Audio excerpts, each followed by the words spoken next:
On this Veterans Day, we honor those who've served our country. Only a small fraction of the 16 million Americans who served in World War II are still with us today. But in Dayton, Oregon, a 93-year-old World War II vet is still incredibly active. And as our Fox 12's Pete Ferryman reports, he played an active role in one of the most critical battles in modern history.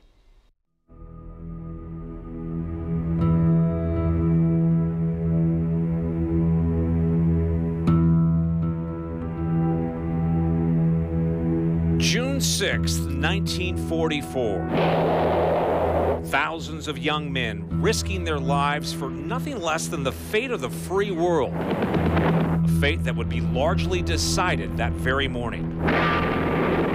We all knew why we was there. Germany was doing things that was inhuman to the human race. 93-year-old Ben Asquith was just 19 years old that day, the chief mechanic on a 50-foot landing craft, and one of the first Americans to land on Omaha Beach. The horrors of D-Day are well documented, but Ben says there was no time to think about that. It didn't sink in because my mind was focused on my job. My job was to get those soldiers in. You're trained for that.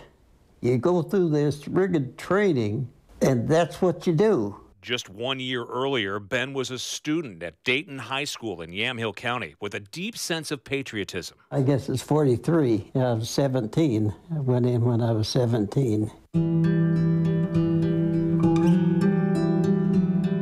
After more than a year of intense training, he found himself crossing the English Channel for the boldest and most successful large-scale military invasion in history. They loaded 20-foot TNT hoses on us, and we went over on our own power with the convoy. We got over to the beach. We went into our designated spot, and the Rangers unloaded our TNT off. And of course, but then all the firepower was going over us. What do you remember about that moment? I remember mostly about the noise, all the firepower, and on the water, you get the echoes. But Ben's mission was far from over. His crew was ordered to go back out, pick up troops, and go back in. I don't know how many trips we made. We hauled several loads of soldiers in. Soon, it became impossible not to see the human toll. Ben says his training kept him focused. And you can imagine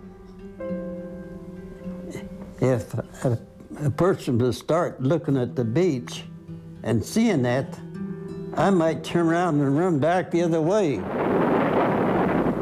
I have no idea why I'm still here and other people are not. But that's the way the ball bounces. Some survive and some don't. So you just have to harbor that in your mind. All these years later, Ben has settled into a life of gratitude just a few miles from where he grew up. We live in a pretty nice neighborhood here. We're pretty proud of our neighborhood. And his message to younger Americans is simple. And I hope everyone considers and honors our nation and honors our freedom, that we will be free in the coming future. All possible because of the sacrifice made by generations of Americans to this day, a sacrifice that should never be forgotten.